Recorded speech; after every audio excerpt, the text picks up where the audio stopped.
শিক্ষার্থীদের পরীক্ষার ফল খারাপ হওয়া, ক্লাসে যেতে না চাওয়া, লুকিয়ে ক্লাসে ফোন ব্যবহার, ক্লাস থেকে ফিরেই স্মার্টফোনের দীর্ঘ সময় গেম খেলা, পরিবার ও সামাজিক অনুষ্ঠানের প্রতি আগ্রহ হারিয়ে ফেলা, এসবই মোবাইলে আসক্তির লক্ষণ।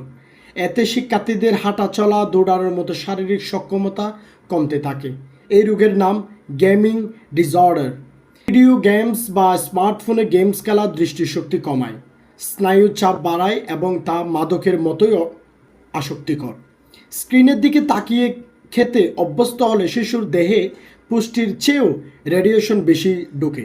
স্ক্রিনের দিকে মনোযোগ থাকায় খাবারের স্বাদ, গন্ধ, রঙের তফাৎ সে বুঝতে পারে না।